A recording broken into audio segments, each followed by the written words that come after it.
안녕하십니까, 곰실장입니다. 오늘은 아이유 썸네일을 걸어놓긴 했는데 아이유의 이야기를 본격적으로 할 생각은 없어요.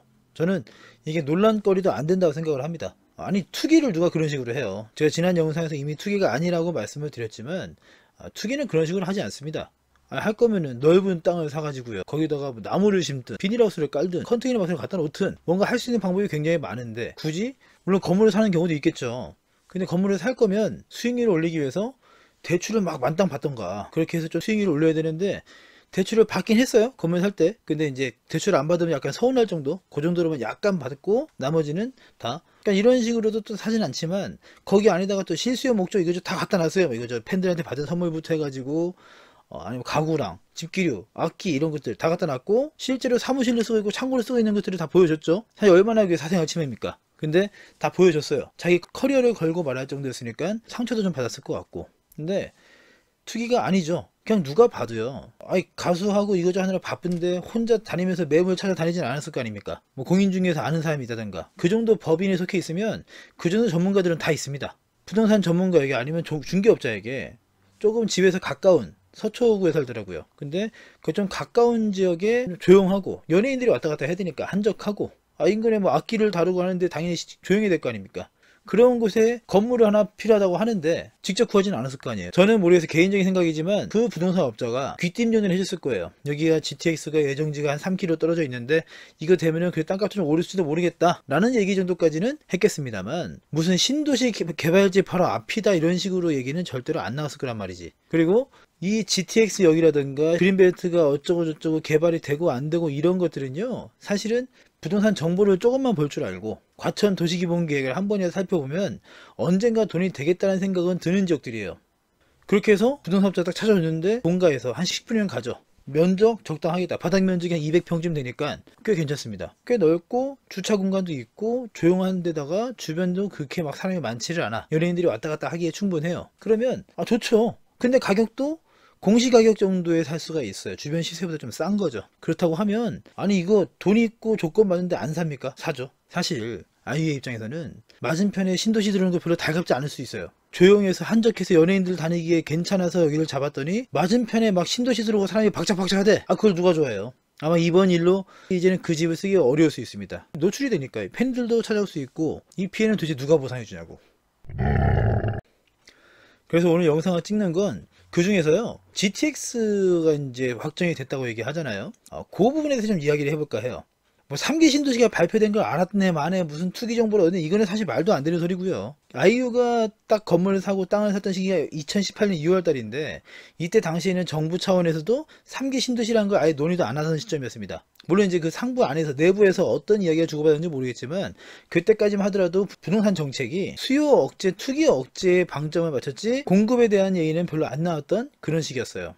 2018년 9월 13일 날 대책이 발표가 되고, 그 일주일 뒤인 9월 21일에 공급 확대 대책이 발표가 됐죠. 그때 이제 뭐 3기 신도시, 3기 신도시라는 명칭도 안 나섰습니다. 그냥 뭐 신도시급의 택지를 만들고 좀 중간 규모의 택지를 만들고 해서 30만 가구를 공급을 하겠다 이런 얘기가 발표됐죠. 근데 문제가 9월 13일 날 그 공급 대책까지 발표 못하고 9월 21일 날 발표했던 이유 중에 하나가 뭐냐면, 9월 초에 당시에 이제 국토부 의원이었던 신창현이라는 의원이 안산 지역에 몇 개, 선바이역 옆에 몇 개, 뭐 이런 식으로 해서 택지를 유출을 해버렸어요. 이런 식으로 개발할 것이다 라고 내가 정보를 받았다 라고 발표를 한 거죠. 그러니까 국토부 입장에서는요, 그런 거 자체가 사실은 굉장히 위험한 일이에요. 왜? 당연히 투기꾼들이 몰려드니까. 어김없이 유출되고 나서 그 일대의 부동산 투기꾼들은 많이 몰려들었고요. 사실 그때 문제가 되긴 됐습니다. 그러니까 9월 21일로 발표할 때 그 지역은 빠졌죠. 그러다가 12월 19일 날 공급 확대 대책을 또 발표할 때 이번에 3기 신도시를 포함시키면서 거기에 과천 선바위 일대, 과천시 과천동 일대가 지정이 됐습니다. 근데 여기서 웃기는 게 뭐냐면, 2018년 2월 달에 아이유가 무슨 수로 국토부 의원이었던 신창현 의원도 9월 초에 입수했던 3기 신도시 정보를 어떻게 입수했을까요? 어떤 사람들은 아니 그럴 수도 있지 않냐 라고 하는데, 글쎄요, 그러기는 쉽지 않습니다. 왜냐면 그때는 아직까지 3기 신도시라는 개발 계획이 제대로 잡히거나 계획이 있었던 것도 아니었고요. 그리고 일개 개인이, 공직자들도 사실 알기 어려운 판에 아마 해당 공무원들도 7개월 8개월 전에 미리 알기는 어려울 겁니다. 근데 그런 상황에서 아이유가 아무리 뛰어나지만 개인인데 그 개발 정보를 어떻게 입수해서 본인이 자기 명의로 건물을 샀다. 투기 목적으로. 누가 이렇게 할까요? 정리해드리자면 아이유는 2018년 2월 달에 샀어요. 부동산을. 그리고 2018년 9월 초에 신창현 의원이 개발 정보를 유출을 합니다. 그러다가 2018년 12월 말에 발표가 된 거고요. 3기 신도시가. 이 시간 관계를 잘 떠올려 보시면 2018년 2월 달에 이 개발 계획을 미리 알고 건물을 샀다는 게 얼마나 억지라는 거를 잘 알 수 있습니다. 그러면 사람들이 이제 또 얘기를 하죠. 제가 오늘 이거를 찍는 이유입니다. GTX가 2018년 12월 달에 확정이 됐는데 그거를 아이유가 어떻게 알고 그거를 샀겠느냐. 이거는 분명히 정보가 유출된 거 아니냐 라고 얘기를 합니다. 그건 일견 그럴싸해 보여요. 그래서 이 부분에 대해서 말씀을 드릴까 해요. 당신도 할 수 있다고. 부러우면 하시라고요. 자, 이제 이런 식의 큰 개발들이 있죠. GTX라든가 이런 것들이요. 정식 명칭은 수도권 광역 급행철도입니다. A 노선과 B 노선과 C 노선이 잡혀 있어가지고 GTX A, GTX B, GTX C 이런 식으로 얘기하는 거고요. 이런 식의 개발 진행할 때요. 큰 규모의 개발이에요. 어마어마한 돈이 들어가고 굉장히 긴 시간이 필요합니다. 근데 이런 걸 할 때 그냥 그 전까지는 계속 비밀로 하고 있다가 개발 계획 발표할 때 빡 오픈되는가 하면 또 그게 아닙니다. 큰 개발을 할 때 그 사전에 몇 번씩이나 정보가 유출이 됩니다. 왜? 해당 지역 주민들에게 설명을 충분히 해야 되니까요. 철도가 들어올 때 내 땅 밑으로 들어오는지 아니면은 우리 집 옆에 산을 깨는지 아니면 옆에 있는 저수지를 메우고 들어오는지 아니면 논밭을 다 까고 들어가는지 이런 것들을 주민들이 알아야 되니까 주민공청이라는 걸 이미 몇 번 거쳐요. 당연한 얘기지만 개발계획은 다 발표가 됩니다. 그리고 이러한 것들은 우리가 모두 관보라든가 관보는 이제 정부에서 발행하는 거죠. 국토교통부의 홈페이지에서도 충분히 확인할 수 있습니다. 개인들도 확인할 수 있어요. 누구나. 근데 볼 줄 모르고 볼 생각이 없고 관심이 없는 것 뿐이지. 부동산에 관심이 있으셔서 강의 듣고 하셨던 분들은 누구나 다 이번 일 보고 좀 웃었을지도 모르겠습니다. 아무튼 그래서 개발의 절차들을 좀 가볍게 말씀을 드릴까 합니다. 당연한 얘기지만 기본적인 계획은 수립이 되어야 돼요. 처음에. 이번에 GTX 같은 경우에는요. 국가철도망 구축계획이라는 걸 세워져 있어요. 원래. GTX만을 위해서 만들어진 건 아니고요.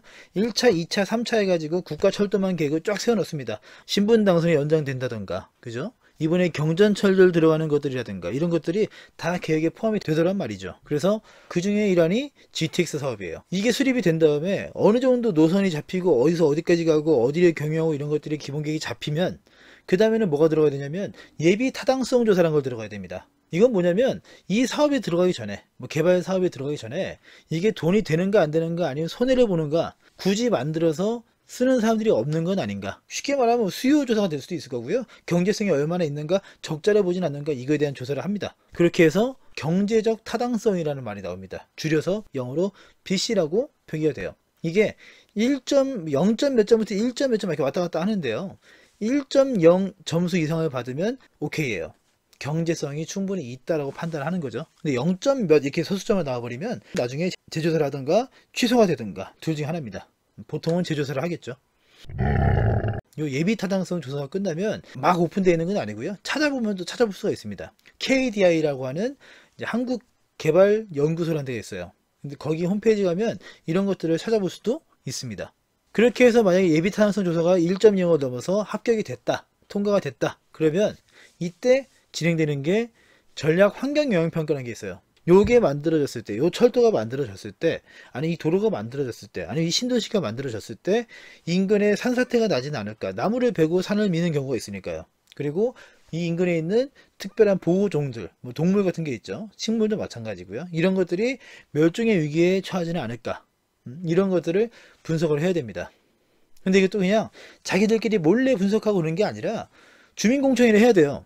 주민설명회라고도 하고요. 주민공청회라고도 합니다. 그 전략 환경 영향 평가를 진행할 때 어떤 항목으로 조사를 하고 어떻게 진행할 건지에 대해서 먼저 초안을 잡고 조사 항목 결정했을 때 그에 대한 주민공청회가 먼저 진행이 되고요. 그 다음에 조사가 다 끝났어. 다 끝났을 때 이게 초안 보고서를 만든 다음에 보고가 되고요. 이거에 대해서 협의가 돼야 됩니다. 주민들이랑 협의를 끝내고 협의가 다 반영이 된 다음에 이게 이제 완성본이 나오는 거예요. 이게 나오면 그때부터 사실 어려울 건 별로 없죠. 근데 사실 이 전략 환경 영향 평가 이때쯤 되면요. 노선에 대한 계획은 거의 다 끝나요. 고정된다고 보시면 될 것 같아요. 거의. 100%까지는 아닙니다. 90% 이상이죠. 왜? 이 노선 계획을 잡고 물론 이제 하나의 노선만 잡지는 않아요. 노선이 똑같은 게 있다고 하면 여러 가지 약간 틀어서 가는 1안이 있고 이 정도로 가는 2안이 있고 이렇게 하는 3안이 있고 막 그렇습니다. 그 중에 제일 괜찮고 타당성이 있다고 판단하는 데는 하나의 안을 딱 집어줘요. 환경영향평가 때. 요거대로 하는 게 낫겠다.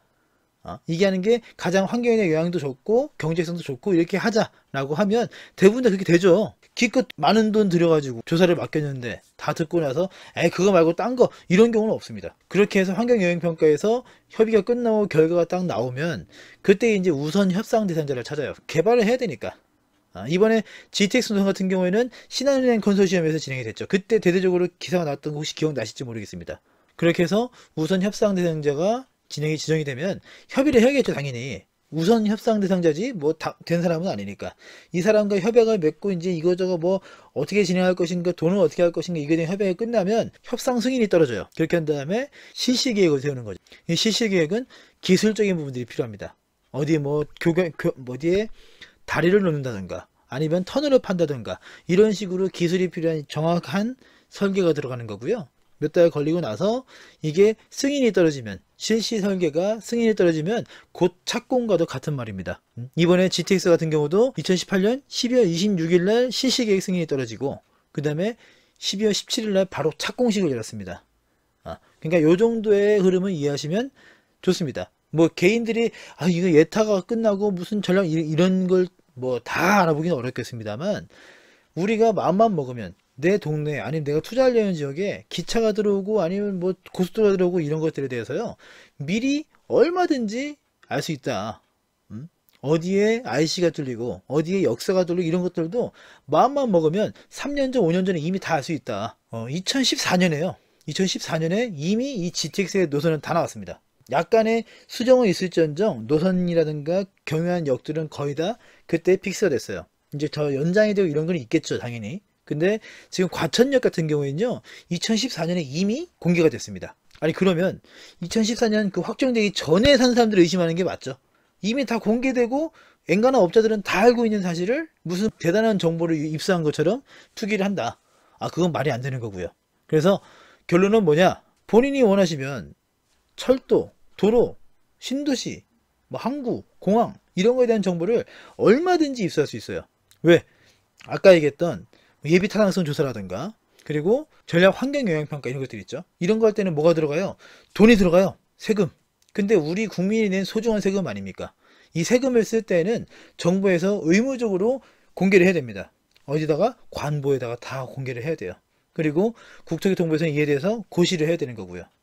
이런 것들을 내가 관보 같은 것들만 꾸준히 봐도요 개발 계획들을 얼마든지 미리 알 수 있습니다. 그러니까 결론은 뭐다? 아이유는 투기꾼이 아니다. 그리고 당신이 원하면 얼마든지 그런 식의 투자가 가능하다. 자, 지금까지 개발 그 흐름, 개발의 절차 이런 것들에 대해서 좀 알아봤습니다. 그러니까 사실 대한민국 국민이라면 누구나 개발 계획 같은 것들을 먼저 알 수 있고요. 이런 것들을 통해서 내가 투자도 얼마든지 가능합니다. 뭐 팔려는 사람이 있으면 당연히 살 수 있겠죠. 이게 대한민국이 공산국가나 이런 게 아니니까. 근데 그런 관심이라든가 그런 방법이라든가 이런 절차들을 잘 모르기 때문에 대부분은 그냥 모르고 있다가 정신 차려보면 고속도로가 뚫려있고 오늘날 보면 철도가 뚫려있고 이런 경우가 되게 많죠. 그래서 저는 이 채널을 운영하는 목표 중에 하나가 많은 분들이 이런 식의 개발 절차라든가 이런 정보들을 먼저 입수해서요 서민들도 진짜 부동산 투자랑 관계없이 살았던 분들도 얼마든지 투자를 할 수 있는 그런 사회가 됐으면 좋겠습니다.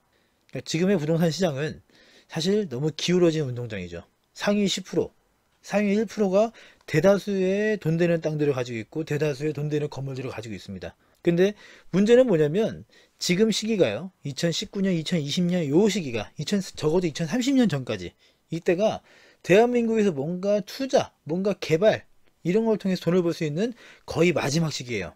아까 잠깐 말씀드렸던 것처럼 국가 철도 구축 계획이라는 게 있고요 국가 도로 구축 계획도 분명히 있습니다.